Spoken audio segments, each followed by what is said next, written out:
Fly, fly,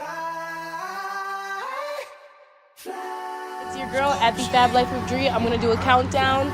10, 9, 8. We're getting all our jitters out. All the blah, blah, blah. 7, 6, 5, 4, 3, 2, 1. All right, I'm here with two special guests. I'm so excited.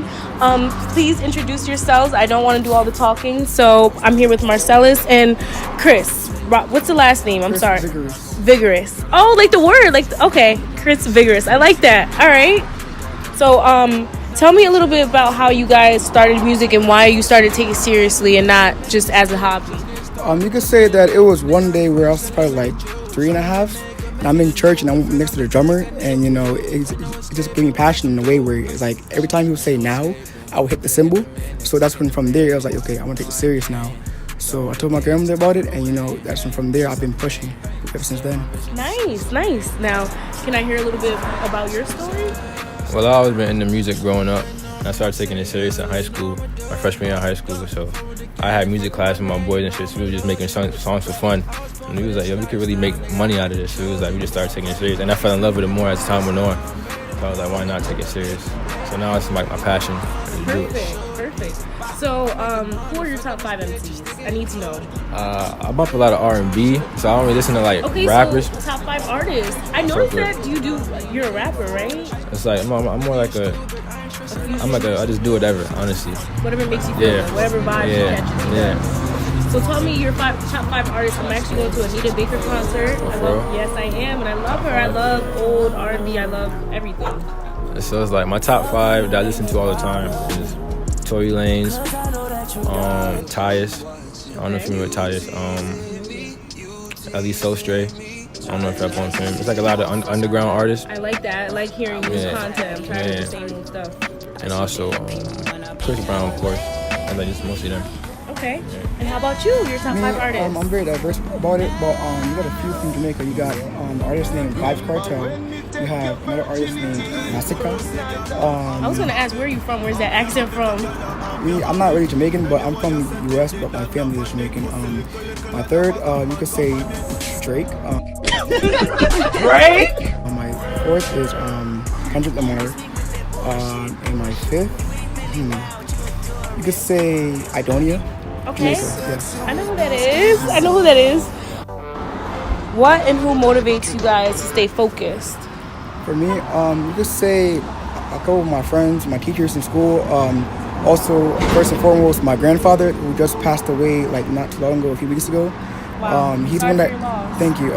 He's one that introduced me to the music in general. He was a big reggae artist, but he told me before he died, he told me that the studio is mine now, and he wants me to continue on. So you're carrying on his legacy. Wow, that's an amazing story. Can you tell me a little bit about your experience? What motivates me really is just a dream of me, just picturing me actually being that big artist that I dream of. That's motivates me to keep doing my music. Cause I know I could get there. I just gotta keep working. So that's really what motivates me to do it. And obviously my mom, my family, cause I gotta put on for them too. But it's just mainly like me just not wanting to give up because I know I can make it. That really motivates me to keep doing music. Okay, perfect. So tell me a little bit more about yourself on that tip. Talk about your background and what was your life like growing up? What was your childhood like? I was born in Hartford. I lived in Hartford for a little bit. I went to preschool at First Cathedral Church in Bloomfield. I go to First Cathedral, so shout out First Cathedral. I go to a lot of churches. I did martial arts, karate. I played drums. I did Arts Collective. I was always active, always into music. Hartford. Yeah. My cousins did that too. Wow, perfect. I lived in Windsor for a little bit. Now I'm in Hartford with my grandparents and shit. Okay. Trying to save. Nice. Get out of here. Stepping stones. Yeah. All right, now tell me about your background. Basically, you could say I lived in Hartford my whole life. Basically, I grew up during the North End, where it's not a good place, but at the same time, I'm trying to make a living where I'm not out on the streets. At least I'm doing something positive. Schools, previous schools, you could say Sand School, Batchelder, that just closed down recently. You could say I went to Hartford Magnet as well, but during the time in middle school, a little situation happened where I wasn't feeling myself, and I got sent to a peer Get the word, but it's a therapeutic school under Britain where like I knew for a fact inside of me that I was not, you know, like mental or anything, but it just took some time for me to get myself right. From then, it was very hard growing up, you know, because a lot of violence, and it's like we're so used to, you know, like somebody dying all the time. It's like nowadays it's really crazy. So I'm trying to find something positive to do, you know, other than being in my community selling drugs or whatever the case may be. Right. Wow. I love that message. I like to give a message to the youth.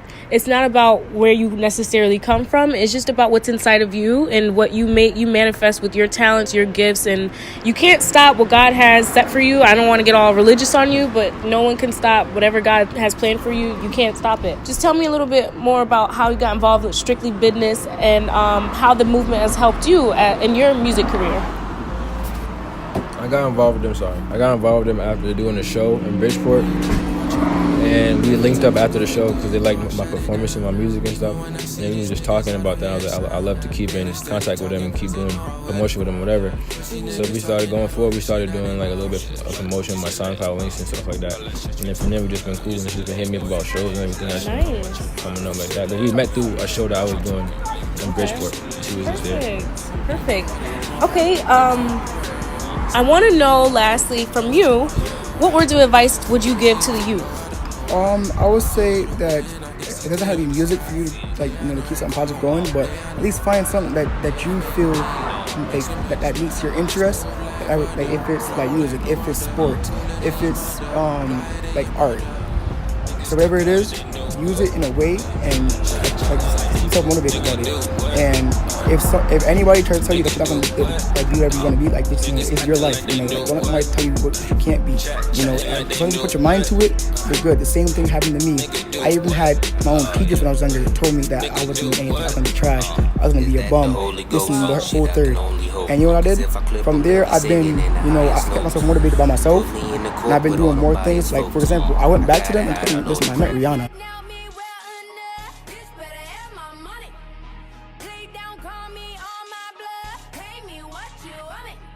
I played for Nike. I went overseas to the UK. Those things like that, and I rubbed it in their face and showed them, listen, I told you I was gonna be somebody. That reminds me of like when I was watching Notorious back in the day, and Biggie came back in the teacher's classroom, and then he was like, a teacher makes this much salary. Mr. Weber, yesterday you said I was gonna end up a garbage man. That's right. If you keep cutting class, it's exactly what you'll become.